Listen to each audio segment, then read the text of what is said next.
women in your house? Is there something different from the routine that you've done?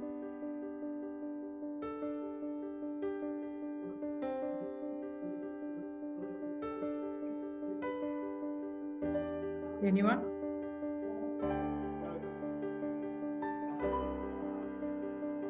No.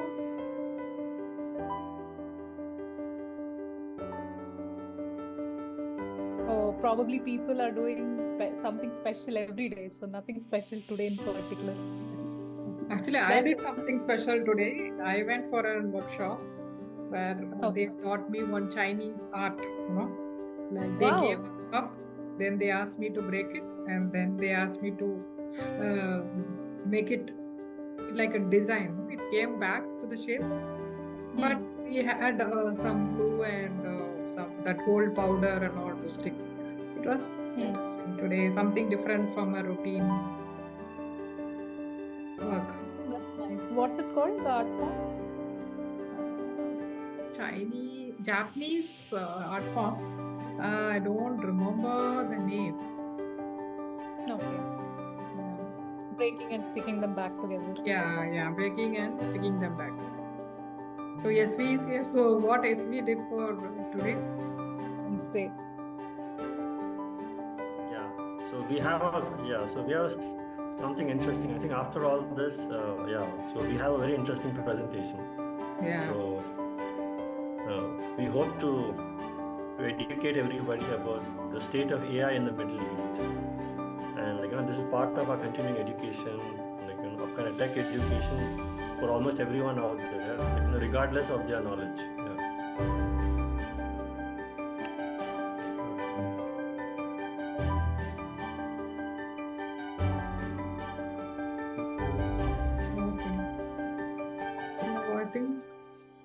Any woman? Yeah, there is Sandhya who has joined. You can ask her. Hi, Sandhya. Happy Women's Day. Hi, happy Women's Day, all of you. Very, very happy to be here. And to the woman spirit of women and how UAE is shaping all of us is so important. Very, very happy to see so much awareness within the Emirate. And we especially, I've seen it now over my 20 years of stay in Dubai, but now the momentum seems to have really, really caught up. And it seems to be not only tokenized on March 8th, but it's nice to see on day-to-day basis how corporates are also recognizing the women power that comes onto the boardroom and otherwise also. But I think the time has come, the mindset needs to be changed. And it's glad it's never too late. But nice to see so much women participation everywhere. What I don't like is it to be tokenized, why do we need to tokenize this day at all? Aren't women always there, resilient, standing shoulder to shoulder, whether it's home or corporate, anywhere? Women have always been there. But I guess it's a day to just kind of remember what women bring to the table at the end of the day. And I think it's not about competing with men. It's about complementing the men, and I just don't like that dialogue at all, how we are trying. It's what gender equality are we talking about? Because I feel we should complement your loved ones. You cannot, it's that is what womanhood is all about, to complement and not to compete. We are anyway doing great, you know what I mean? In fact, it's through our power that you see the results. So, we are there, enjoying the day, enjoying the spirithood, enjoying it.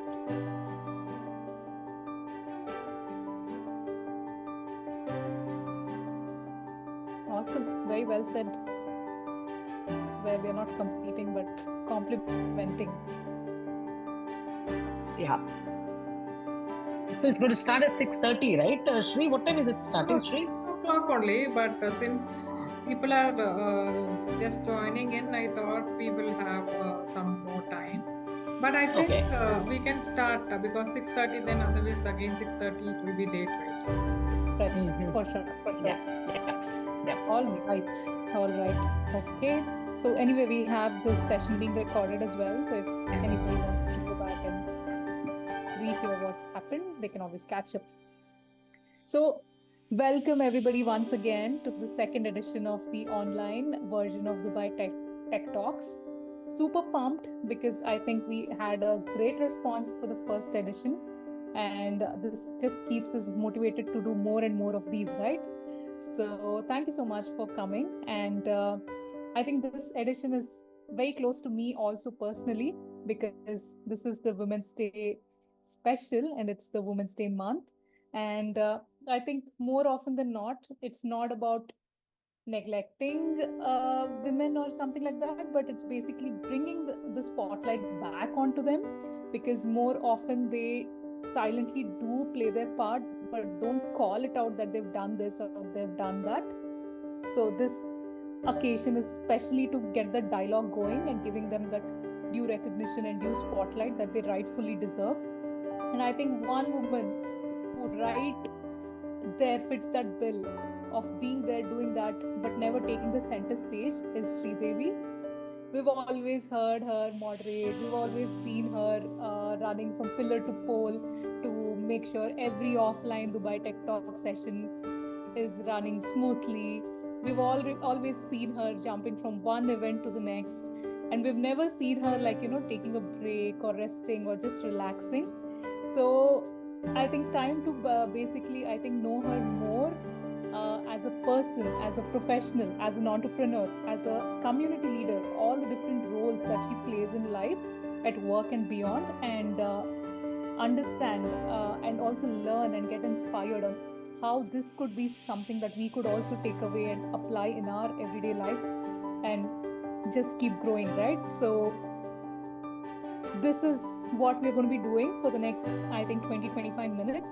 So it'll be like a talk show where I ask some challenging, some interesting, and some rapid fire questions. But feel free to chime in.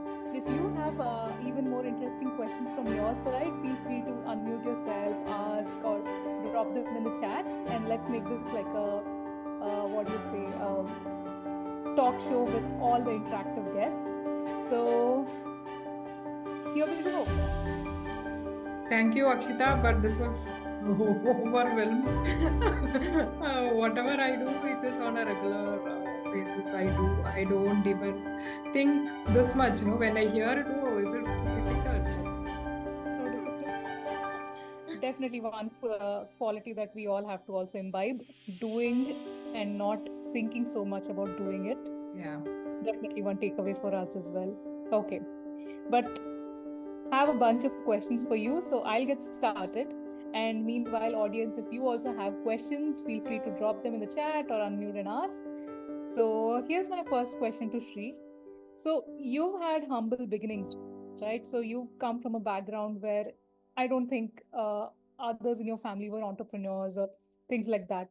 So tell us more about your background, your humble beginnings, and what exactly motivated you to take this plunge or foray into entrepreneurship.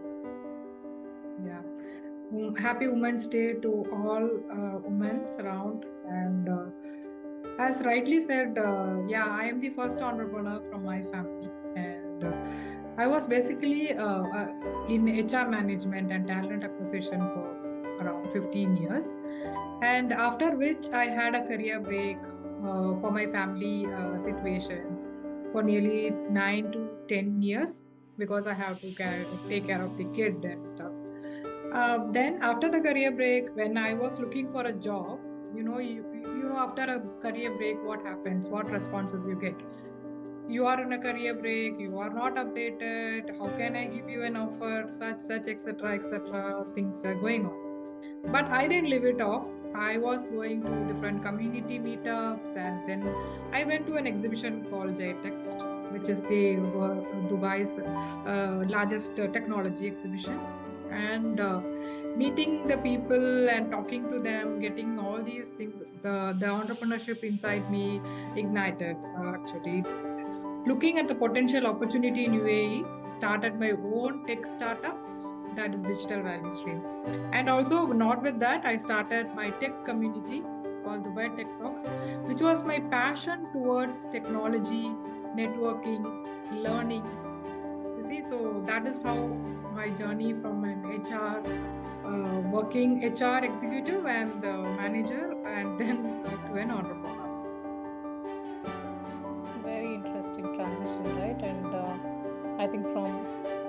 on the other side to now having HRs probably part of your company. It must be quite a journey, right? Yeah, it is. Somewhere it is related to what I do now. We are also doing talent acquisition. We talk with a lot of CXOs and then we onboard them in our platform. So yeah, and but lot of learning, like I have to learn a lot myself, get updated myself on the technology because technology is like ever evolving. On a daily basis, you get to know something is happening, one or the other. So it is like challenging for us also to be updated. And groups like our own community, like Dubai Tech Talks, keeps me posted on a regular basis. Go and research what they are doing, what they are posting. So get to learn a lot. So that is the learning platform for us. Got it. This was actually going to be my next question. How do you keep yourself updated and make sure that when you're having these conversations with so many people from different Yeah. industries, so many people at different stages of their career, it's very challenging to kind of switch context, right? Because somewhere you're talking about very top level things and somewhere you're talking about very technical things. So how do you kind of manage to context switch, and where do you keep yourself updated with all this information that needs to keep coming on a regular day-to-day basis? That was actually going to be my next question. Yeah, and that's what I have already answered your question. So, of course, I get up to date technology related and startup related news from the Dubai Tech Talks community, and I am part of large community groups with relates to technology, product, and cybersecurity, DevOps, and more of startup communities like Head Start. There are a lot, and even women communities where I am into. So every day, I at least sometimes I used to go for 3 meetups in a day. I keep myself updated.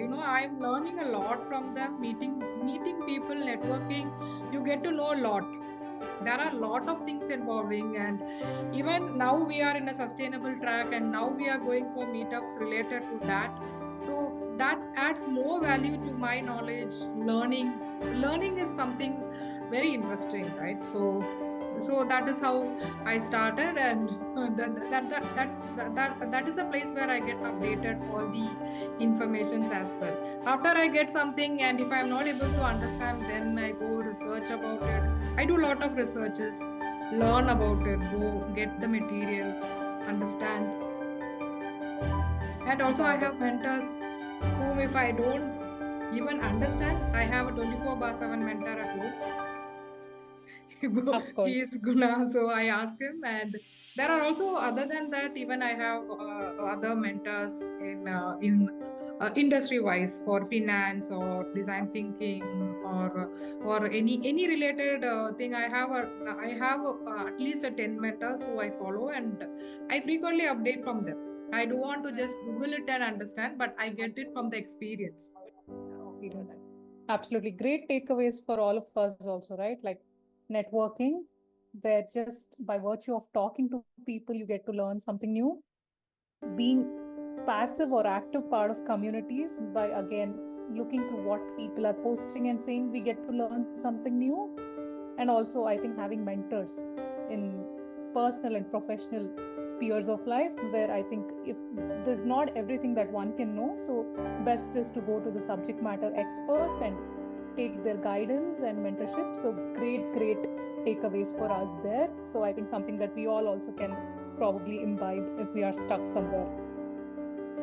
All right, so my next question to you was going to be, so you kind of took this plunge into entrepreneurship, I think mid-age, right? So generally people tend to do this more when they're early in their career or straight out of college, sometimes even dropping out of college, because they tend to kind of hedge this against the risks and responsibilities that they may have in their life, right?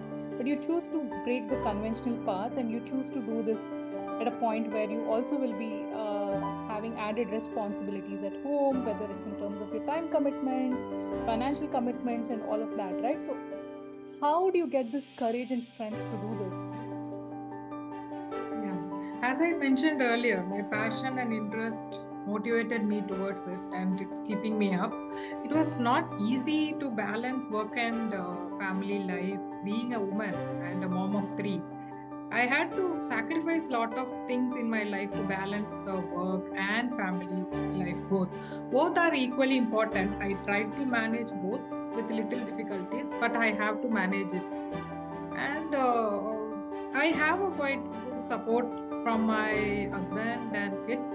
So I'm just running around things, and I get a lot of support from many co-work entrepreneurs and the other friends who are into the different type of industries who help me. Who some of them are even role model for me. I follow them.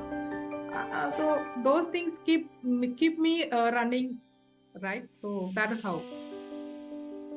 Strong support system it is. Yeah, of course. Otherwise, it is not possible. For sure, for sure. But regardless, right? So no matter how much you would have like a support system at home or at work, there would be days which are very stressful and there would be days which are very hectic. So how do you kind of de-stress yourself or decompress after having these kind of days? And how do you kind of bounce back again for another action-packed day? I used to go for a walk or a long drive or a short drive.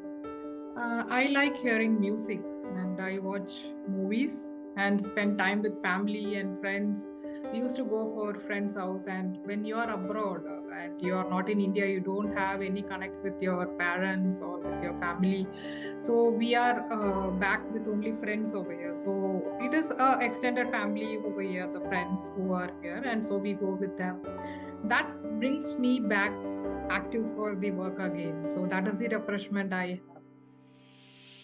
So even when you're taking a break, it's all about meeting people and getting perspectives, which is something that comes as a second nature to you, right? Yeah. Awesome, awesome. Next question. So, what is it about being a founder or a community leader that gets you like most motivated, and what is it that you find most empowering? Is it that you get to impact a lot of people in this process? Is it because you're touching base with people you've not met before? What aspect of it do you find like most empowering? Networking and helping people with right connects, bringing me satisfaction. For me, like whenever you meet someone in a community or any events, when they ask you something, because of the networking, you have a lot of connects, and you are able to connect to a right person at a right time.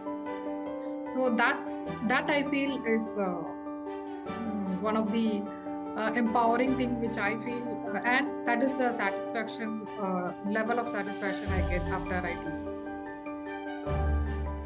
Awesome. So I'll leave you with one last question from my series of questions, but we also have a rapid fire and we also have a live audience here who might also ask you questions. So my last question in the series is, what is it that you would advise women who are looking to kind of start this journey as an entrepreneur or a founder? 3 tips that you can give them for someone who's just starting or contemplating starting. See, I feel naturally women are expert in multitasking and playing different roles, optimizing the resources and achieving targets.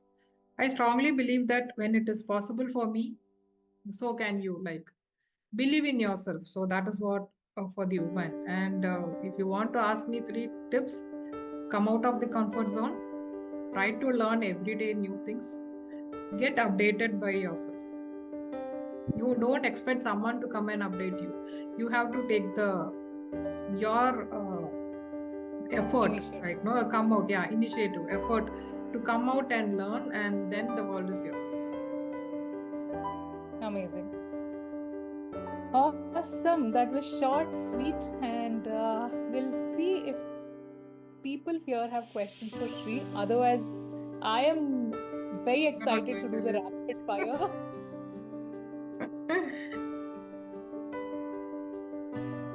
Hi everyone. I do have a question, if that's okay. Yeah, sure. Absolutely, absolutely, Sharif. Right. First of all, thanks for the wonderful intro, and happy Women's Day to everyone. It's a very impressive story. Thank you. Just a very quick question on the Dubai market. I used to live in Dubai, and then I went back home to Egypt, from, and I was thinking of marketing for a certain service. In that case, it will most probably be social media services. But anyways, I'll be marketing and having my back end work done within Egypt. So basically, it's as if I'm outsourcing the work. My question is, what would be the best way to market for this service within Dubai?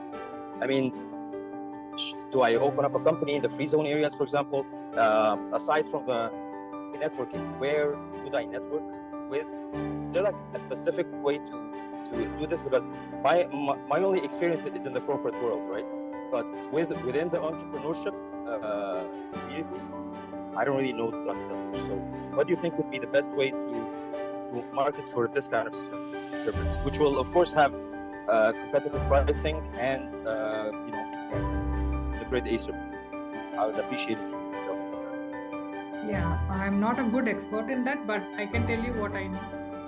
You can register in free zone. It is not needed that you have to be here when you want to register a company in free zone. There are a lot of free zones, so you can just check on with the exact free zone, and even I can after the meeting you can just message me. I can share you few numbers whom you can message them and talk to them to register yourself in a free zone, and then you can start your activity. And to get in touch with the entrepreneurs, see, most of the entrepreneurs are active in LinkedIn as well as in a lot of communities.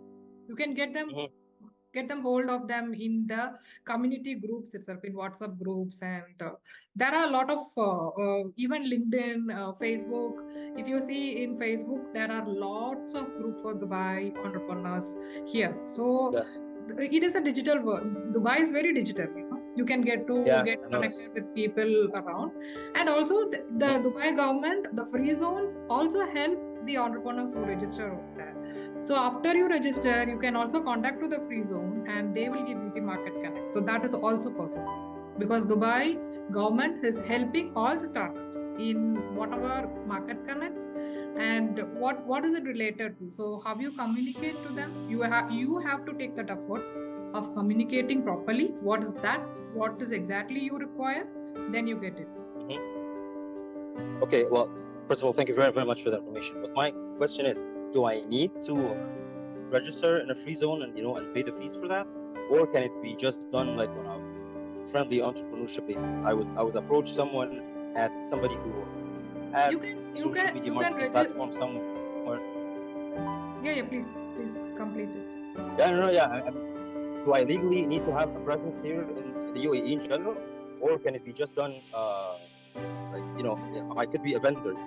So I mean, what do you think this will happen legally wise and everything? Do I have to open something in the free zone? And I'm saying free zone because I know that it's the easiest way, right? Yeah. Or can it be just done through just normal communicating with other people and I think Sandhya and then offering my stuff. Answer. Yeah, I think Sandhya has one answer, so Sandhya, you can unmute yourself. Yeah. Sure. Hi. Thank you. Hi, Sharif. Hi. Good evening. Sharif. Hi. So, I have just to give you a little bit of background about myself. Otherwise, you'll wonder why I'm giving you this advice. I've been writing about startups for almost more than 10 years now in this region. I was a journalist and I was writing about startups, and I would help them market their products and services also.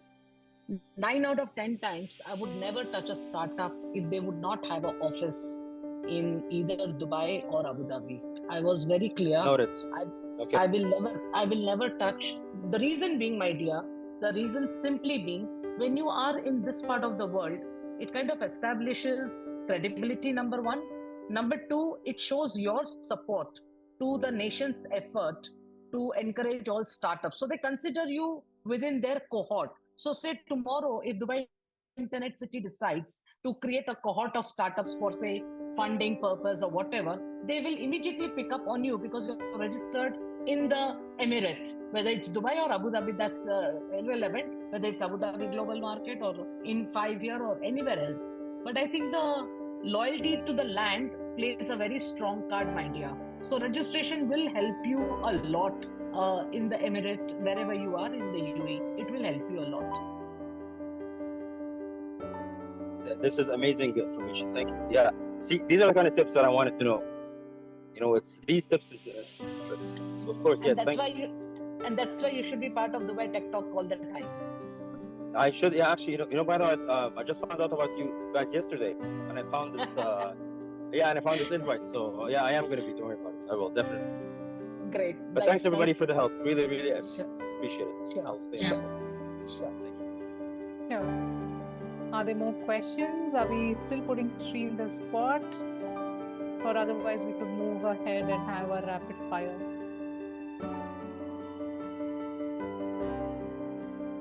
Yeah, I think that's okay. Time for rapid fire looks like. No, I'm very scared. I'll run away.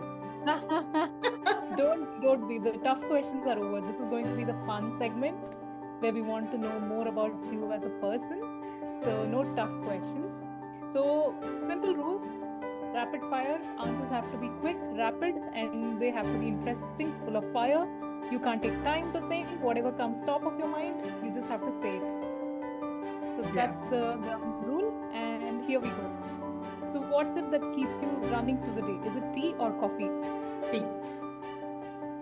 When was the last time you did something for the first time? Today. Which is, what was it? I broke it and I just reunited it. Oh, the Japanese art form you're talking about. I have never broken anything like that. Someone is asking me, giving me a hammer and asking me to hit it. So I'm just thinking, no, I've never broke anything. No, I will not. No, you have to hit it. Then only you have to stick it. So that is the first time I did it, and I have. So that is what, because we teach kids, no, don't keep it properly. Not to break it. Don't drop it. Don't hit it. And I am doing it for the first time. Got it. Great. So next question. What any interesting encounter that you've had at a social event, given that you've gone to so many events? Any special or interesting encounter?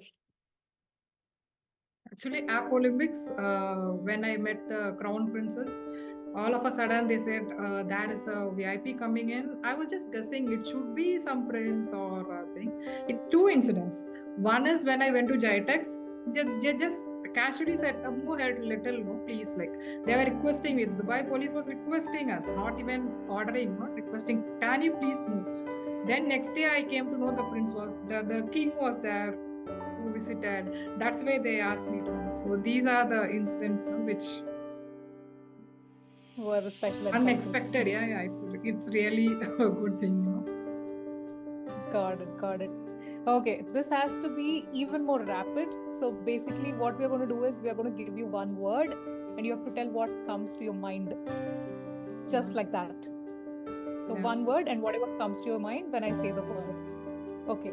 So the first word for you is startup. Digital value stream.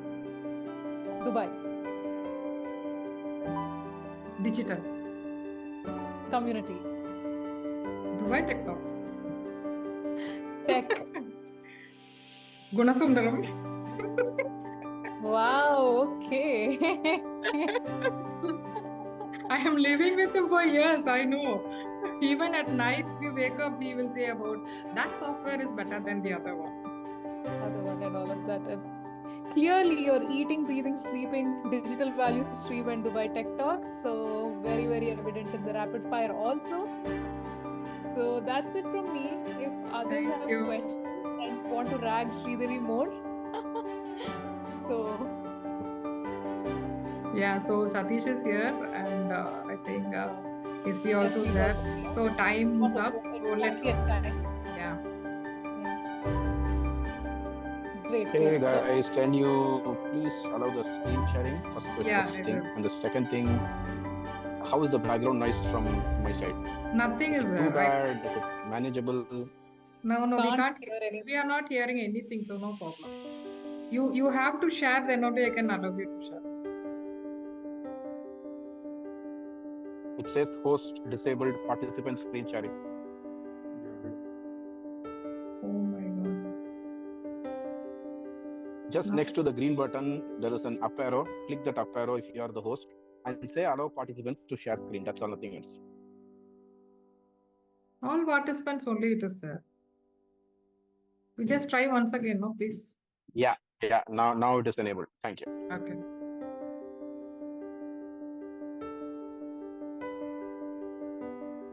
Awesome. So the next segment, which is our most awaited fireside chat between our favorites, Satish and SV. So we are all pumped up for this edition, and we can't wait to see what all you look at this edition. Definitely, man. So this all started like a casual thought, right? Why don't we have a meeting where all the links which comes into this WhatsApp group becomes the source of news, becomes the source of discussion, and that's how all this thing started. And thanks to SV for bringing in a lot of quality material into the group. The quality material which he brought into the group enabled or initiated this kind of an conversation, right? So, like I always say, there are many groups, and there are many materials which generally get shared. Those are not debatable or discussable material. Those are all material which are noises, and you have to just avoid it. For some reason, DTT group has been super hyper in sharing a lot of valuable information, and we very strongly felt that there has to be a discussion forum around it for people to discuss about that topic, because everybody is busy. In fact, I was telling Shri that this session cannot be 1 hour 30 seconds, 30 minutes long. The world is going into a micro phase, and we cannot expect or lock captive audience into a Zoom call for 1.5 hours. That's practically not. We are not in even Berkeley, UC Berkeley, even MITs. They don't have any classes which is 1.5 hours over the internet. Just imagine people sitting and sitting in their desk for 1.5 hours. That lock is not possible. But as we evolve into this series, and if people like it, we should definitely trim it further, and we have to make it very crisp. It should be almost like a podcast. When they switch it on, it's not necessary for them to switch on their camera and things like that. Two folks talking, one guy trying to coordinate and one guy trying to share a reason why he shared that URL. So it has to go in that direction. That's the interest or vision I have about this particular program, right? But having said that, you need to start somewhere. Let's start with this. So basically, this week, increasingly, I see lots of discussion around AI. So many news are around AI. So hope you are able to see my screen. Yes. Yes. Perfect. So before I have shortlisted 18 news from my side, but based on the time available, we will be getting deeper into it, or we may try to reduce, or we may try to increase as well. So before I go further, SV, do you want to give an hi to everybody and give your point of view about this session?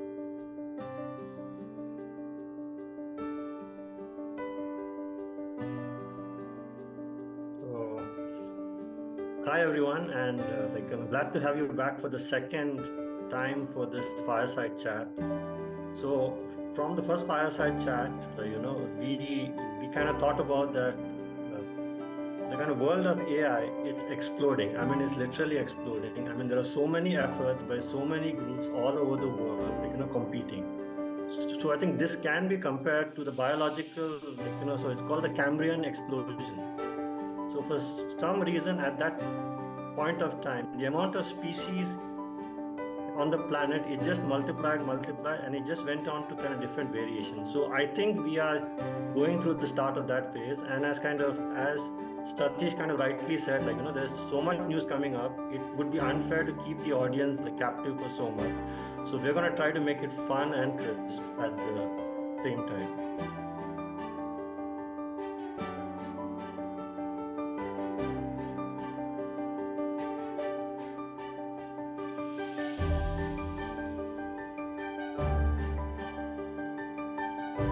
Satish, I think we can't hear you. You are in mute.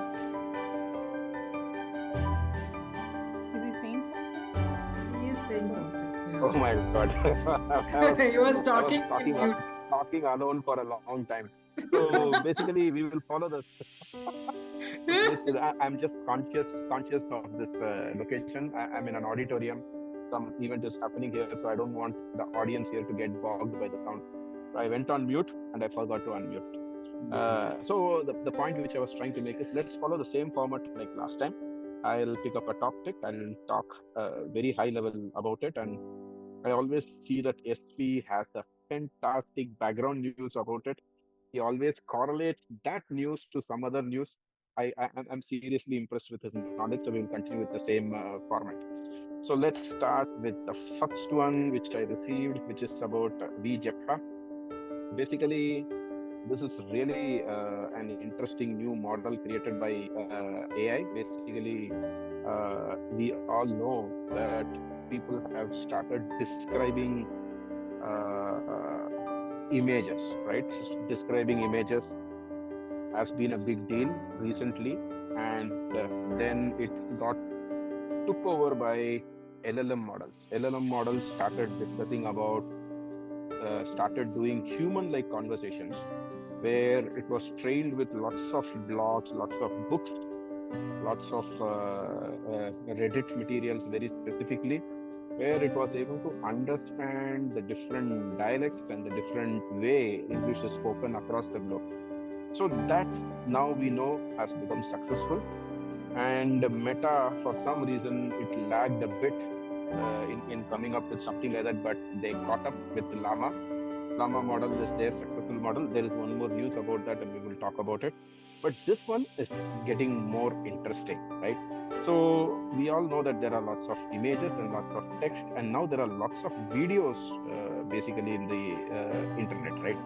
So imagine the amount of CCTV cameras around us, and currently a human sits and monitors those CCTV cameras, and he is able to see, detect anomalies and detect fire. Sometimes even there are sensors which detect smell, and he's able to produce something, right? So this specific model which they have released is very interesting, which talks about understanding a video and reasoning a video and summarizing a video. So this is a significant advancement, if you ask me, because first of all, they have made it non-commercial. Meta from day one follows open source policy. For some reason, they follow open source policy for AI, because I think it is going to get difficult for them to compete with Google and OpenAI, because they are already in commercial model. So SP, what is your view on this new JEPA model, which is extremely interesting about reasoning a video? Yeah, so this kind of reminds me something I read. So, there was this Microsoft research website, and I just came across this article a long time back. I'm not sure now, what it is. But the thing is, they did this thing for office buildings. So if they wanted to know, okay, where is employee X, so it would just kind of scan the footage. Like, I'm assuming it wasn't real time, but it would scan the footage and say, okay, employee X is in building 1 or building wherever. So I think those routes were already being established, but now, because of the kind of transformer technology and the GPU advancements, I think it's becoming more and more standardized, and it's becoming more advanced. So yeah, so these things, so I think, sometimes the research is there, but the technical aspects are missing, and sometimes we have the technical aspects, but we don't have that particular architecture which can solve a particular problem. So I think kind of Meta is now kind of using this, because they have called it machine intelligence, so they haven't called it artificial intelligence, so for some reason. So yeah, so this would be interesting to see where this goes 1 year from now, at least. Yeah, definitely right. So the video which I saw when I was preparing for this session, the image which you see here, basically there is a paper, and somebody has torn that paper into two pieces, and the model was able to say that, tearing something into two pieces, this is really significant, because this can significantly boost the security aspects of a country, of a building, and various other stuffs, right? So now let's move on to the next topic. Next is, this was really interesting. I generally try to avoid political comments, racist comments in any scenario, but this project is really very interesting because this is started in US. It is started in Silicon Valley campus, and it is completely started by full Chinese students. The faculty is also Chinese, and the complete project is about how do you leverage existing big learning models and come up with your own models. So they have come up with more than 3 projects, very interesting projects, where they have given you the open source code, and you will be able to take it and use it for your organization. The beauty about this project, this comes from my alma mater, UC Berkeley School of Business, and generally UC Berkeley campus is famous for management studies, and it is also famous for AI. And these 3 models is available for you to download through Git, where the beauty about this open source model is it is commercial friendly. So if your organization is trying to build some software on top of or wants to build some chatbot software, then definitely there are lots of open sources available. These 2 are reliable, coming from a reliable university. And the very first one, Vicuna, is very close to, it is built on Llama basically, but it's very close to ChatGPT like conversation, right? So, SV, your take on this in this news? Yeah. So also Berkeley, so kind of Berkeley caused a revolution in the software world. So they had their own version of Unix. So it's called the BSD Unix. And from there it came kind of open BSD, free BSD. So they were also one of the pioneers in the Unix world. And this kind of website, so speaking of the Chinese, the kind of Chinese factor, I think there are some, I think in the past week or so, some 2 kind of Chinese-based LLMs have been released. So I wanted to post it, but I didn't really get a good link for it. But because I didn't get examples. So so the Chinese sphere is also catching up with the Western world in terms of models and in terms of LLM. Now it's up to us to explore them and kind of use them and just kind of see it, because usually they don't make a big marketing about it. So that is one of the problems.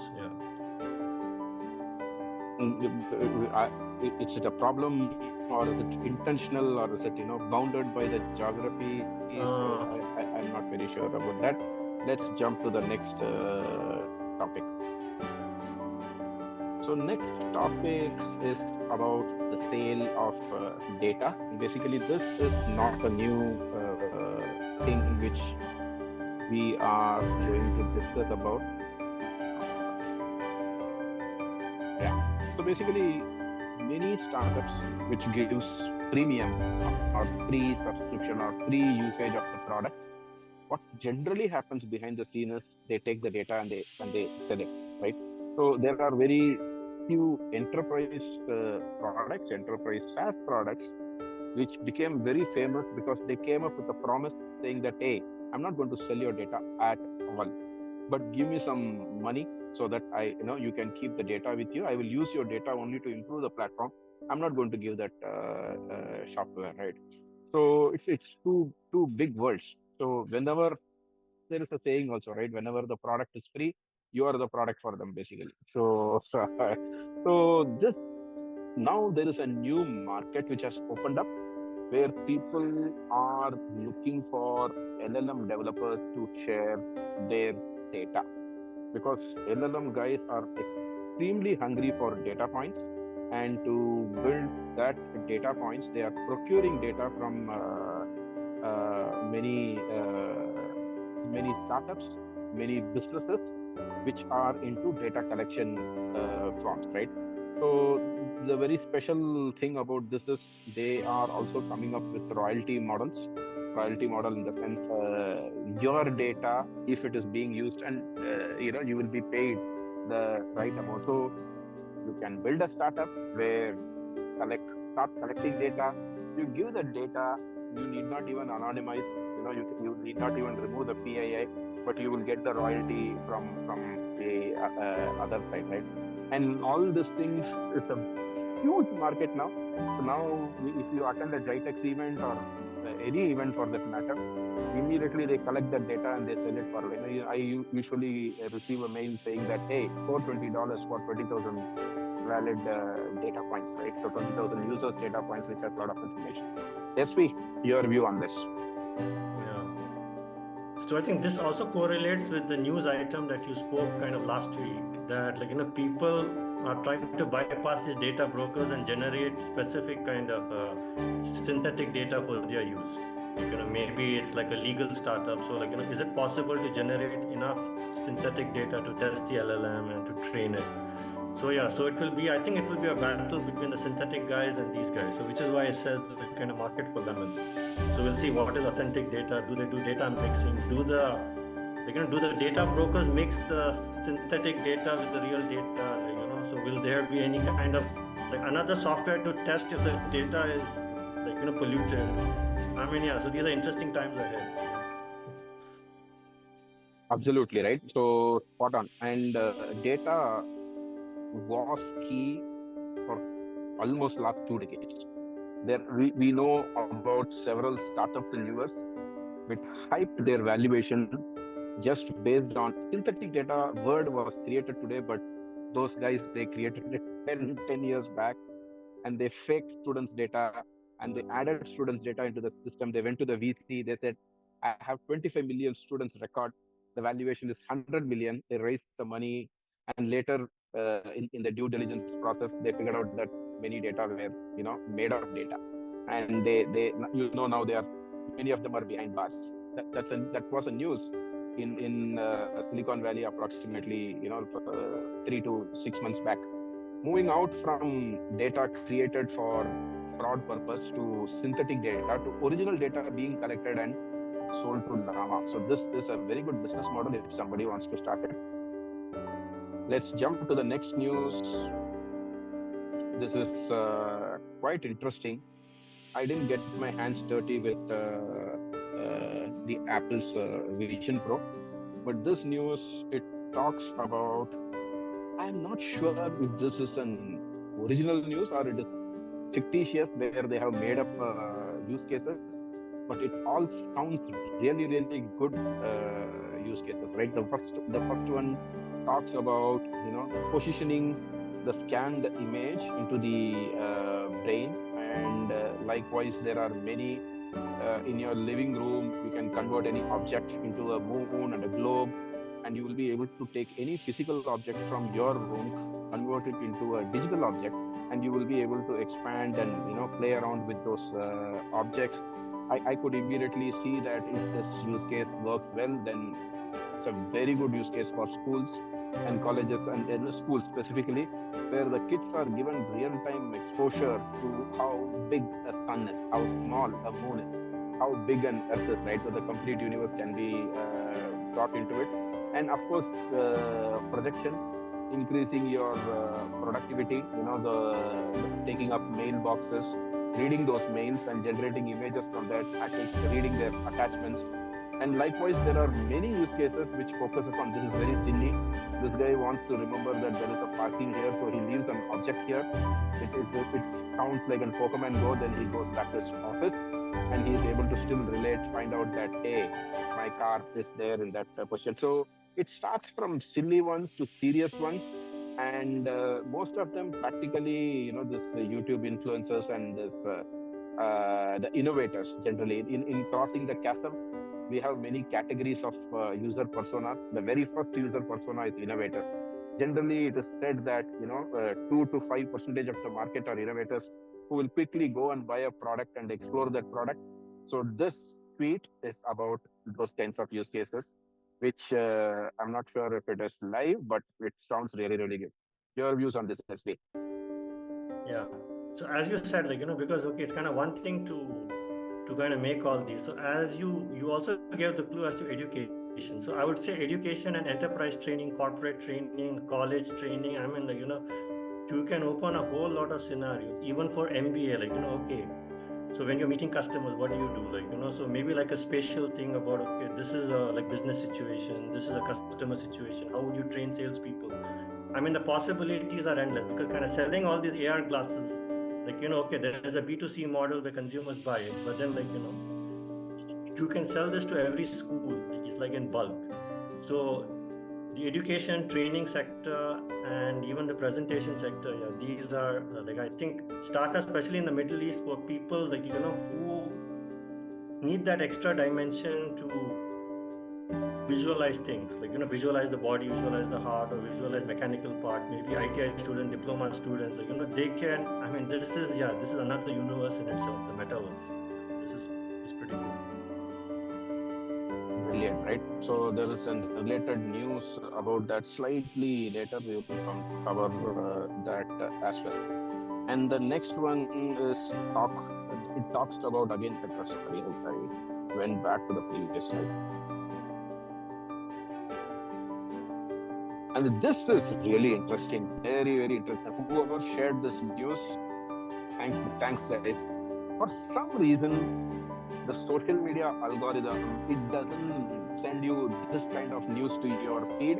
It sends all bullshit, useless stuff to your feed, which will distract you and get into unnecessary negative thoughts, and it's living in a very bad world, right? But this kind of news should be pushed to the audience. This is a fantastic interview about Mark Zuckerberg and his view about his competitors. I enjoyed it. It's pretty long. This one is a very short version, 57-second version, where he was asked, what does he think about Sam Altman's requirement of $7 trillion. It's a startup. $7 trillion is the fund he is looking for. So he is going to construct a complete new infrastructure, which primarily is the field to redesign the GPU paradigm. And what is your opinion about that? Was a question which was asked to Mark. I have seen many questions like this being asked to Elon and Warren Buffett, and those guys, most of the time, they diminish stuff. But Mark was very supportive of Elon's discussion, right? And there is also a longer version of this video. I'm going to pass it. This video is approximately 30 or 40 seconds, 40 minutes.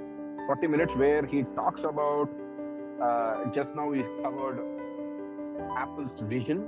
He talks about his product, and which is equivalent to Apple Vision. Basically, Apple Vision is close to $3,500 a piece, and he has built something similar, not now, approximately 2 years back, which is just $500. And he also talks about his Ray-Ban project, which is extremely interesting project.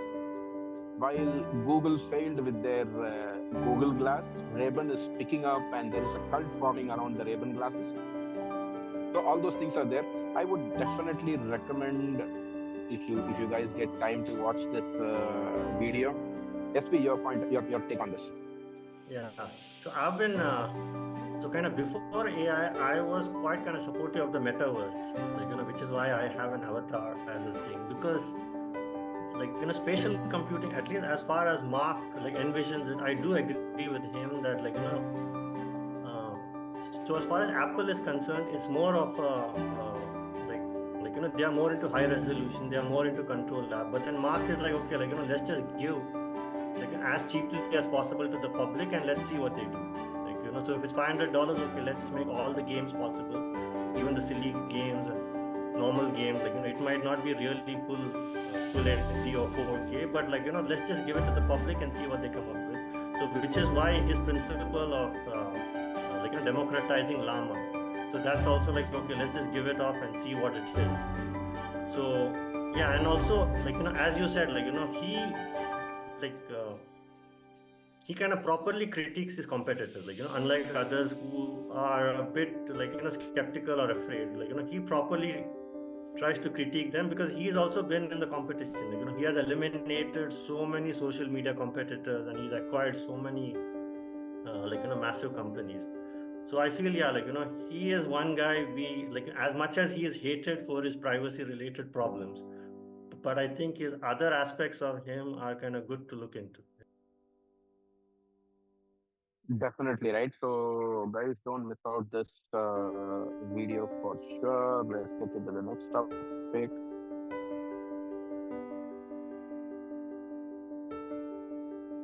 Yeah, this is very interesting. Dubai always focuses on latest, greatest, and world's first and world's largest. Now, the next thing which they were focusing on is autonomous vehicles which can fly, which can carry you from Dubai to Abu Dhabi, for an instance, in very less time, right? So this is really, really interesting. I'll be probably one of the customers if they start releasing this product. And this is, I think it is glorified drone or high capability drones which can lift off from one place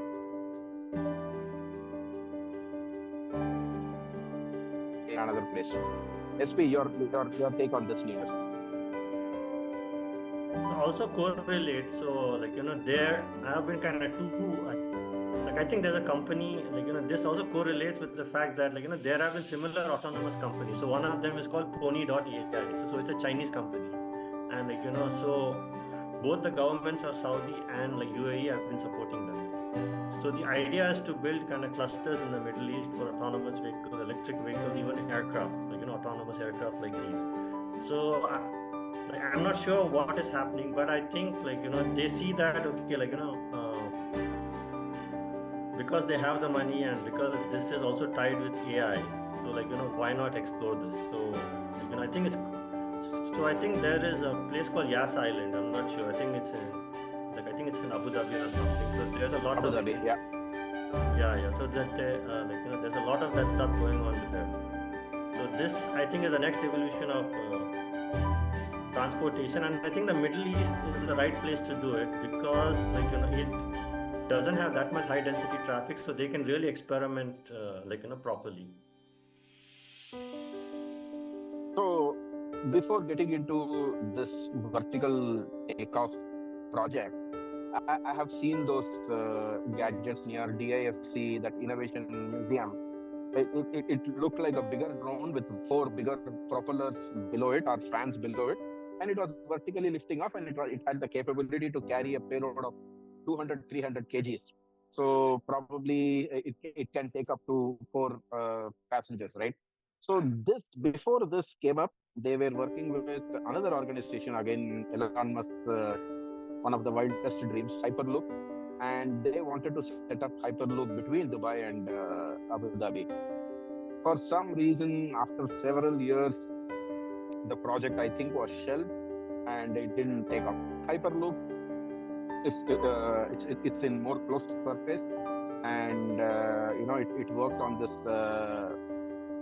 magnetic philosophy, which is really interesting. But I think safety was a concern, and the physical landscape of going up and down, the topography was a concern, and somehow that project didn't go off. I'm not sure they were trying to do the same between San Francisco and Las Vegas. San Francisco and Las Vegas, Los Angeles, primarily, there are lots of commute between that highway. It's a very scenic highway, but the commute takes more than 7.5 hours. So that's where Elon wanted to first implement this Hyperloop. That's where the original discussion started, to have a tunnel built between these two places, and people can commute between San Francisco and Los Angeles in 30 minutes. And that immediately Dubai picked it up, and Dubai didn't work out. Now they are getting into this one. Let's see how far this goes. Yeah, and I think just to add into jump that, to our next news. Sure. He also has a company called the Boring Company. So their job is to make underground tunnels. So I'm not sure if these two are connected or not. Boring was created immediately after Hyperloop, when he found out that there is a huge demand for boring machines. Later, he converted the Boring Company into a normal tunnel where normal cars can pass by. For some reason, that also didn't pick up, or I'm not sure what's the news on that. I think that's the feeder for our next meeting. Let's do some research on what happened on Hyperloop and what happened on Boring Company in our next session. And the next news is about the popular AI tools. They're really cool. I mean, I'm old guy. I have almost 25 years of experience in technology world, and I have seen technology coming and technology fading out. I have seen fads coming and becoming some serious technology. I'm blessed with this generations of technology coming. Till 2008, we saw one set of technology. Till 2013, we saw next set of technology. Now I'm seeing the third set of technology in 2020, post 2018, 2019 to be very specific. We can also call that as a Web3 technology, right? It is just a mapping to Web 1.0, 2.0, and 3.0. The speed at which Web3 technologies is spreading is really, really mind-blogging for me. Take ChatGPT for example. Within few weeks, it reached 100 million users, and now it has been rated as the topmost AI tool in 2023 with 14.6 billion visits.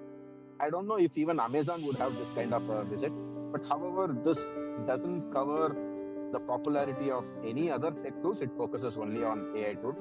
I was able to go through ChatGPT, Character AI, and Quillbot, and Midjourney, Hugging Face, rest of the things we all know. So ChatGPT, we know it's an LLM model, human-like text. It has now started text to video also. That news is also covered. Character.ai was really interesting. I didn't see any. It was looking like a fun project to me. I'm not very sure how it has attained 3.8 billion visits. So I was playing around with Character.ai. For a change, it was asking me questions. Okay, it was asking me, who are you? Tell me more about you. Answer this, answer that. And I was like, boss, excuse me, hold on. I have come into this platform. May I know who you are? Then it started explaining, what it is. Quillbot is a Grammarly killer, but focused primarily on AI. SV, your view on this topic? Yeah, I mean, so as you said, the adoption rates of each generation of software is incredible. So either the world is getting more connected through kind of 4G smartphone, mobile phones, there's more connectivity, so more people, and also because because these are kind of fed on hype. So it's okay, please try this Character.ai, please try this Quill. What is better than Grammarly? So people just try it out, and it just kind of creates a momentum. So I think it's part kind of word of mouth hype and marketing hype which the media creates, that what, this is magic. Okay, just go and try it out. So the other one, I think, kind of Hugging Face, and I think it's more kind of developer oriented. So I'm not, because I think so that also shows the resilience that developers themselves and researchers themselves are using a tool, and a lot of official models are kind of releasing through Hugging Face itself. So that kind of shows that yeah, so I think maybe in the next 1 year, the AI related websites might reach, of course, I don't think it might reach kind of Instagram popularity level, but I think this might be the second tier of popularity. I think, yeah. In this website, there was a comparison between ChatGPT and other popular technologies, how long it took to grow. And it was really, really interesting to see that ChatGPT, Bard, and the rest of the stuff have broken the complete news in the past, right? Google, Amazon, Facebook, LinkedIn, YouTube. In fact, the whole internet took decades to come into the audience. This could be because the number of people who are adapting to new technology is more. For example, when we were kids, we didn't have mobile phones at all. But now our 3 years old and 4 years old, everybody has a mobile phone. And my son, he plays around with Python and OpenAI. And yesterday he was working on a classification algorithm where if you give a shirt's image, it should classify whether it is a hoodie or a round neck t-shirt or a shirt, and what is the pattern on that. And for that he uses Python. That's not a big deal, but he leverages OpenAPI's API. So that could be another reason why this technology is picking up really, really fast. So as per the Gartner's hype cycle, still this Llama, ChatGPT, and all those stuff are classified as hypes. But from this adoption, I don't see that it is still an hype. I see that it has gone beyond the hype and it has started solving people's problems, right? So when a technology starts solving people's problems, that's when it gets popular.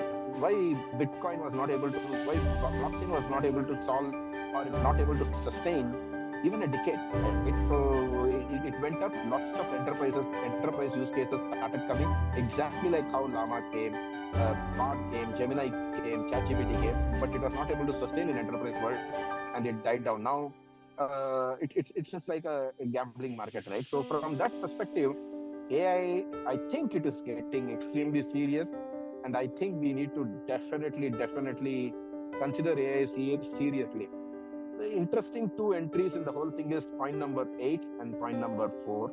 These two are related to video editing and video capture, basically. CapCut is a tool created by TikTok, and intentionally they have split that into TikTok and CapCut. CapCut is a separate product. It's a pure video editing product which heavily relies on AI. Good. Now let's jump to the next news. Yeah. So this news is about app. Somebody has sent a link about this app, and for some reason it didn't work at all. It didn't work for me. Did it work for you, SP? The private AI. Basically, what it talks about is it has some 8 to 9 offline AI models which does not go to internet, and you can talk to those models and it can give you some answers on that. That's all is about this private AI. No. Your views on it, SP? Yeah. So I've not been able to test this out. But the thing is, now there are small kind of developers, there are developers making this for iOS, Android. So there are people experimenting with it, which is good, because then the know-how, it gets shared as to how do you download a model in your phone and then operate on it. So yes, from that point of view, it's pretty good. Pretty good. And the interesting thing, when I saw the app, the interesting part of this app was each model were less than 2 GB. Some of the models were even in MB, so 800 MB, 900 MB. There were very few models. Llama's 3 variants, 3 flavors were available at 3 GB, 2 GB, and 1 GB. That's really interesting, right? So I may not try to port an offline model to a mobile app, but I may try to take that model for an enterprise. So I may want to give the product to an enterprise which is concerned about sending their data to the internet. So I definitely see lots of use cases. In fact, for my startup Beehive and my CapCut, we have CV.ai. CV.ai is all about content creation, right? For enterprises. It is not for fun videos, where enterprises have micro-learning, they have frequently asked questions, they have learning about their banking products and things like that. So I'm very seriously considering using this offline models, where using the offline models will be able to train the brand's persona, and the video is later created with that brand's persona. So it sounds very similar to the rest of the conversations which has happened in the past. So definitely worth watching on this private LLM models. This news is about a GitHub project, and it's very interesting that somebody has given you all the models, open source models, almost kept it. If there are some developers in this gang, you'll be very happy to get this link. Feel free to open this and configure your products. I don't know. In the old age, certain people were classified as philosophical people. Certain people were classified as spiritual people. Certain people were classified as businessmen. So the spiritual and the philosophical software developers, they come here and they give you free source code. So they don't take any money. So this software is for free. SP, your views on this?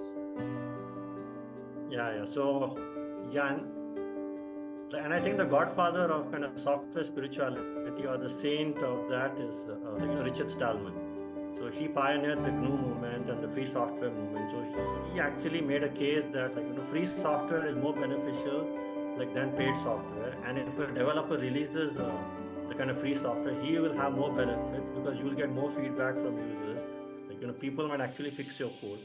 So he started this, and this Olama, I think it's a kind of effort in that direction because, of course, we have Bard, we have ChatGPT, we have Anthropic, Claude, and all these other proprietary models. But the question now is what do the people who want free models do? Especially they don't have those kind of GPU clouds and everything.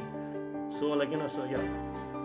So as you said, yeah, this is definitely a philosophical mind that okay, free should be it should help fellow developers, especially who want to experiment. Yeah, so I agree with you. Yeah. The guys definitely have a look at this. The very first news which we spoke about today was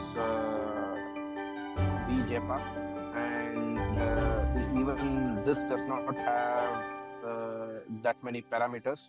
But some of the models which these guys have exposed has lots of parameters. Okay, so the more the parameters, more the fun, right? So when I was a software developer, I'm still a software developer, but the word parameter was popularized by Alibaba. So the worth of a startup or worth of an enterprise was completely based on the number of parameters you know about your customers. People were calling themselves genius when they had 9 parameters about customer: first name, last name, age, sex, his email ID. They were very happy when they had email ID, and then of course his address, pin code, and a few other details, right? So that is the parameter, right? So Alibaba, when it came into market, and I had an opportunity to visit their R&D center in China. They had more than 100 PhDs. Not now. I'm talking about 10 years back. PhDs working on parameters, right? So they had almost 2,000 parameters. Now, gone are those days when 2,000, 1,000 were popular. Now it is 7 billion parameters in a model. So, which definitely, it is really good. And the beauty is they have also released an uncensored version of it. So if you want to take it and use it for any specific domain, you want to train it for any specific domain, which does not have any cut on what it thinks, then guys definitely play around with it. Okay, before I move on to the next one, SP, do you have any news to cover? I can stop sharing the screen and you can start. Let's kind of continue with you because you're kind of maintaining a good flow. So one of the things of Alibaba is they recently, I think last month, they released a model which, if you put an audio track, it's going to give a very emotive face. It's going to give a very expressive face, depending on the audio. So if it's a very upbeat song, the facial expression of the AI, it will be upbeat. So if it's a very kind of serious speech, or a podcast, the kind of facial expressions of the AI is going to adapt to that. I think the link was posted there. It's called Emo. So it's by Alibaba Labs. Just for reference. Now what has happened is, there are lots of links in the WhatsApp. So when I was asking Sri that, hey Sri, for this session, give us all the uses, he gave me a bunch, and definitely 1 hour may not be sufficient to cover those bunch. So I have just taken 18 uses and we are just in 9. Let's try to jump to the next one.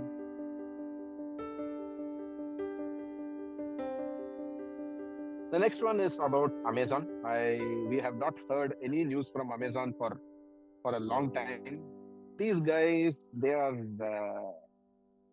they have a different kind of name in the market.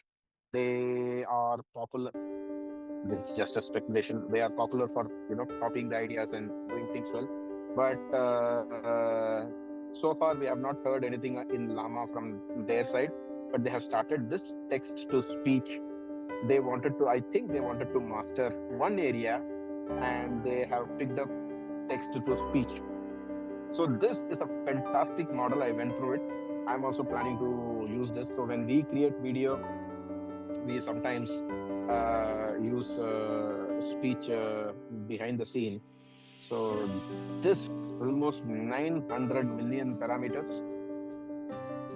In that, almost 150 parameters are used even is available even in a medium-sized data set. So what does this tell is basically if the parameter sizes decreases and if the data set size decreases, then that gives you an option to port it to any devices, any edge devices, right? So what happens when you port it to an edge? We all know about cloud. We all definitely know about data center. We all know about the edge computing, right? So I'm currently sitting in an auditorium. There is a Cisco router somewhere here, and it is able to get all this data.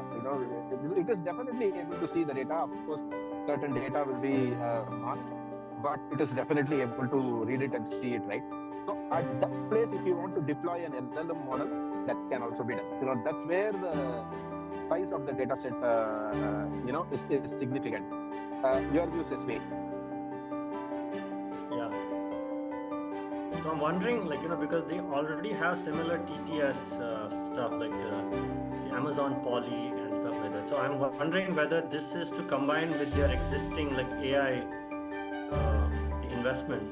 They have made it for Claude and Anthropic, which are mainly text models. So maybe they would want to combine this complexity with the ones with kind of Claude and Anthropic models. So I'm not sure whether this was already an existing research which they hurried up and released it, because they have to show something to the market. Yeah. Very true, right? And that's very popular in my place. I come from Madras. There were two popular heroes during my time, Rajinikanth and Kamal Haasan. If Kamal Haasan becomes popular, then Rajinikanth immediately will ensure that he releases some news of the past where his name is also covered in the topic, and the reverse is also true, right? So this could be a publicity stunt, but the amount of data which has gone is not significant. They have taken only 100,000 hours of recorded speech. Amazon saying 100,000 hours of recorded speech is too less. So nowadays with YouTube and TikTok and other social media platform, you will be able to gather more recorded speech. But definitely I'm going to go and look into this and see if there is anything interesting in this. So let's jump to that. Yeah. Would this be related to Alexa? Maybe there might be a new avatar of Alexa which they are planning, because Alexa would also, this would read announcements and this would read, I don't know, maybe to-do lists and stuff like that. So I don't know whether, this could also be one of those. Yeah, long-term but I'm sure last time you shared a news which was indirectly talking about Alexa and sacking of Alexa's team. It was also talking about Siri and sacking of Siri's team. And even Mark Zuckerberg in his that YouTube video interview which I showed you, he talks about sacking his people, and he has said that many of the speech recognition software had become obsolete. So the same sentiment Apple shared, the same sentiment Amazon shared, and this is definitely interesting. Probably you are right. This could be a replacement of Echo. So we will watch out this space. How are we doing on time? We have 10 minutes, so I would pause here and give it back to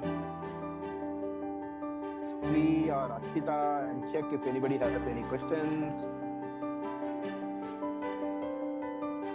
Yeah. Anyone has any question? None in the chat. I think no question. So let's continue, or actually, SV wanted to present something. You want to present it now, or? Yeah, SV, go ahead. We have only 10 minutes. I'll stop sharing the screen and you can take on from here. Sure. I'll go on mute, guys. Yeah, thank you, Satish.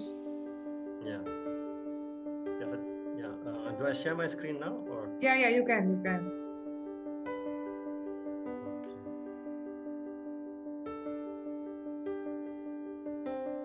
Yeah.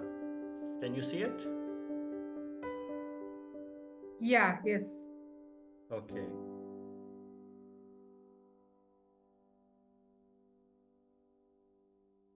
Fine. So this is part of the exploration I had, like, which I myself was doing about AI. So I thought maybe, like, why not also share it with the group?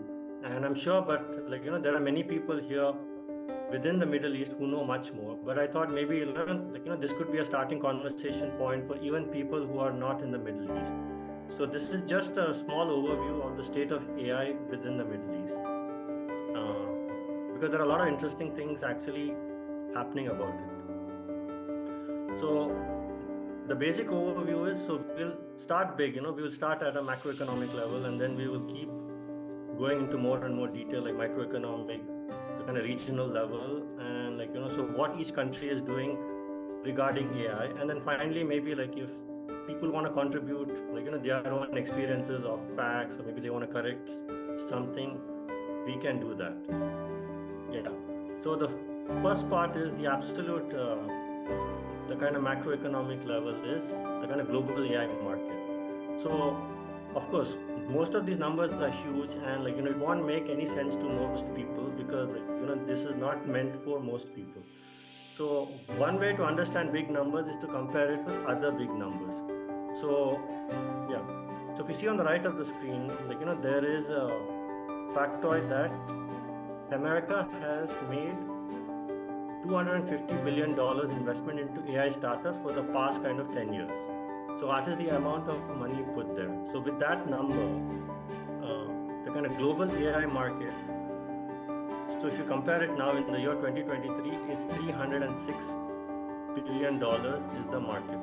And so according to Statista, so all the references at the end of the slide, and if anyone wants the slide, I think Sri Devi can share it with them. Yeah, we can keep it available in the website. So whoever the member who wants to come can, because if you put it in the WhatsApp, it is not going to be visible for people. So let's keep it in the website. Sure.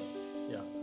So the estimate is that at the end of the decade, the kind of global AI market will be $739 billion. So what the kind of point here is the growth rate. So the global AI market has a growth rate of 16%. And I'm sure this like doesn't take into account the kind of latest innovations. So the kind of global AI market is growing at a very fast rate. I mean, this is one thing to understand at a global level. So now, okay, now we have the global market, but the point is, okay, like, what is the contribution of the AI to the kind of global economy? So again, kind of PwC puts it at $15.7 trillion by the end of the decade. So it's like one way to understand this number is, so the impact of AI to the global economy is like, as big as the impact of the Chinese like economy plus the Indian economy put together. So it's a huge impact. And they also figured out that like 58% of the impact is beneficial to consumers, and the other 42% of the impact is like increased productivity. So I think it's almost like a, whatever it's like a B2C impact versus a B2B impact. So more consumers will be impacted than like businesses. So like which also correlates with the graph that Satish showed, that like consumers are really kind of lapping up AI products a lot. So this shows some kind of correlation. So now we'll kind of come down to the regional level. Okay, so the world versus the Middle East. So according to this kind of chart, so the kind of global impact of the Middle East to AI is only 2%.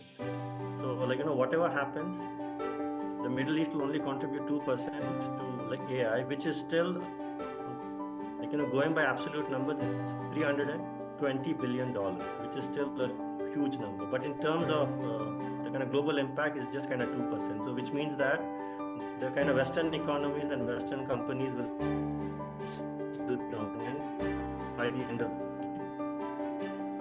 So even the GCC factor, kind of within the GCC region, 42% of the impact is from Saudi Arabia, and like there are reasons for that, and we will also discussed that. And the rest of the GCC, like, it just impacts about 60%. So Saudi will be a big player in the Middle East about AI. So that is one thing to note, and there are many reasons for that. Now, okay, we have seen the global AI market. Now let's just specialize into generative AI. Now, in the generative AI market, which is which is a kind of subset and which is popular. So as kind of seen that it is $66.6 billion worth, like it's estimated to be worth $66 billion this year, but it's like in 4 years it will be $156 billion. But the kind of way to understand this is that the compounded growth rate is 23.7%. So it is it's growing much faster than the average global AI market. So so the kind of takeaway here is for people who want to do startups, for people like, businessmen, students, researchers, if you want to start out in AI, this might be a good area to start out, the generative AI. So that is one thing to take away from here. Now we'll kind of go even more deeper. So what is the impact of Gen AI on the GCC? So by the end of the decade, it will be $23.5 billion. And then as seen that more than 50% will be Saudi Arabia. So so Saudi Arabia will be a huge dominant player in Gen AI, even in the GCC. So this is how things are. So now we have seen the impact, but then what is the spend? What are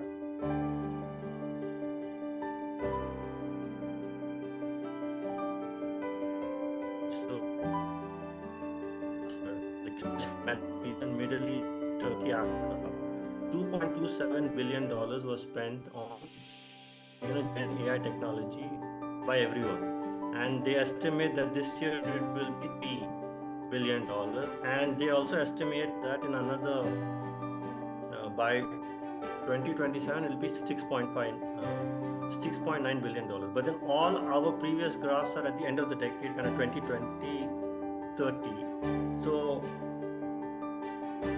yeah, so if you do the math, it will be about $10 billion spent by 2030. So what does this mean? Is that if you spend $10 billion on Gen AI, the economic impact will be $23 billion. So if this research and that research correlate, so it's almost like a doubling effect. So what is the impact of Gen AI? And that's why everyone needs to look at this area. So why? So let's put some, it's just kind of the number in the bold. So Saudi has allocated what is known as the public investment fund, and then 70% of the fund is for domestic use within Saudi Arabia, and they also plan to do $40 to $50 billion annually, and they also plan to increase it to $70 billion in the second half of this decade. So these numbers are important, $40 billion, $50 billion, to understand why Saudi is important. And then all the other things in bold are all kind of research centers and academic research centers. So they are already establishing huge research centers. There's artificial intelligence research and ethics, and then there is another one, the King Abdullah University of Science and Technology, and it's by UCLA mathematicians. So they are investing in big research projects. Even private companies, the biggest private companies, they are opening up kind of research centers. So basically, the Saudi government in the vision $20 billion for the advancement of AI, and all these things in bold are another government centers which are specifically for AI, and they are also collaborating with NVIDIA to establish Gen AI Academy. So a lot of effort is being done to make sure that all levels of government and education are getting into AI. So the impact of this is, and this especially for the audience here who want to get into AI or students or anything. So they have a newly established lab called the FECRA Tech, and that lab already received 40,000 proposals. Okay, so kind of people are already trying to because there are so many labs, so many R&D centers, so many government proposals. They have money to invest, and they have probably incubators. They probably have collaborations with industry, academics. So there are a lot of opportunities, which is why 40,000 proposed in the first round. So I would so people interested in Gen AI and all, you guys should seriously look at all the Saudi efforts and see what is suitable for you. So they have already established Saudi Intellectual Property Authority, so that your the intellectual property will be safe. Now, kind of coming to the UAE side, so very similar effort from UAE. So the Technology Innovation Institute, they are responsible for one. And then they also launched Noor, which is the largest NLP model. Then even private companies, they are kind of setting up their own R&D units for AI. And also Abu Dhabi, I think this is the Mohammed bin Zayed University. It is ranked globally 30 in AI. So you can imagine the amount of the effort to establish. And they're also collaborating with Silicon Valley based companies. And as also Satish spoke, they have established the Savvy cluster for autonomous electric vehicles and aircraft. So there's a lot of R&D effort, because they realize that without R&D, there is no point getting into AI. So even over here, there are a lot of the Advanced Council for Artificial Intelligence. Then you have efforts from Dubai. Then even Dubai police, they are doing some R&D projects at their level. And even there are world summits for responsible AI intelligence. So there's a lot of activity from kind of government alone, because I think for this region, private equity isn't enough, or private equity isn't willing to take that much risk. So they understand that government have to do probably 90% of the investment. So that's what they're trying. And even over here, so there is this joint venture called kind of Deep Minds, if you see at the bottom. So they are doing some AI models called Root for AI, and they already have 300 scientists and engineers. So there's a lot of activity even in the UAE at all levels. So I think people who really want to get into this field, or who want to see funding for their idea, should explore all these things. Now, why is Saudi what it is? So I just found for Qatar that they have a fund which is called a fund that is $1 billion. Now, suppose they even do $1 billion a month. So per year, it's still only $12 billion. So even if Qatar puts $12 billion a year, the Saudis are putting between 40 to $70 billion a year. So with that extra money, Saudi is gaining more traction, and they are going to go way ahead. So this is why the other graphs also correlate that Saudi will be dominant in AI. Now there are three graphs here. These three, so the middle at the top, percentage. So what this means is that the enterprise leadership and the management and the top level, they are very optimistic about it. So this is across the regions, across the world regions. And then why this is important, we will kind of discuss later in this slide. But right now, the Middle East is the most optimistic region about AI. So now these are very specific examples. Now, OpenAI. So as Satish also explained, the OpenAI management is seeking up to $7 trillion in funds. So most of these funds are also coming from the Middle East, royal families and other private investors. So there's already meetings going on. So that is one advantage of being in the Middle East. So American companies are now coming here.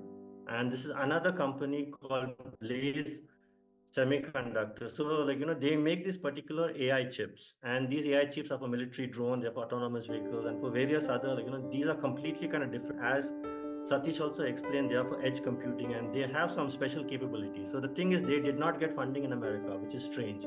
And through this character, this is Shahil Khan, he is the CEO of Vertex. So he's a very influential middleman between the Americans and the Middle East royal families. So through him, so they struck a deal with various royal families in the Middle East, and they almost gave a blank check to Blaze Semiconductors that okay, we'll give you enough money, you just develop your thing. And I think all the technology and the end product will be used first in the Middle East. So they have some plans for supercomputing hubs, and so there is money and there are opportunities, so it's up to people to explore it. And then here, of course, we know that G2 has a deal with OpenAI, but then if you see this last part here, so what they are saying is they are particularly tailoring the OpenAI models to the region's needs. So this is very interesting because is the fine tuning based on language, is it based on culture? So what is the fine tuning for this region, the customized based on? So these are very interesting questions to ask and to think about. And so this is for startups. So this is a company called Immensa. So they received $20 million Series B funding, and from that they decided to dedicate about 1/3, which is $6 million to the AI initiative. So they have this AI enabled supply chain software. So they thought, okay, it's better to start investing in AI now. So this this kind of provides more like a real world number as to what startups are doing to kind of get an edge with the AI. So part of their funding goes into AI. And this is another interesting thing. So kind of we fund, it's like a regional platform which kind of collects information on VCs, on investors, on startups, and what kind of funding levels they have, and who are the people, and so it has a lot of a database about the startup ecosystem. So this Saudi investment fund. SV, sorry to interrupt. See, actually, people are also having so our meeting also is extending. So let's cut short now, and we can continue it in the next session because people are also committed to other things. So let's give them. So Akshita, are you there? Yes, I'm here. All right, so thank you so much, everyone, for being part of this, and Shri for sharing your story so candidly, and SV and Satish again for doing that drill down for us, and so interestingly putting across that entire evolution and journey of AI in the Middle East compared to the rest of the world. You can see all the research and groundwork that has gone into amazing work. But I think we are constrained by time. Like always, we could go on and on talking about all the things that are happening in the tech world and beyond. So another interesting session, and look forward to having many more, and see you all next month again with something more interesting as well. Yeah, right. Thank you all. Thank you, SV. Thank you, Akshita. Thank you all for joining. So let's catch up for the next session. Thank you. Thanks. Bye.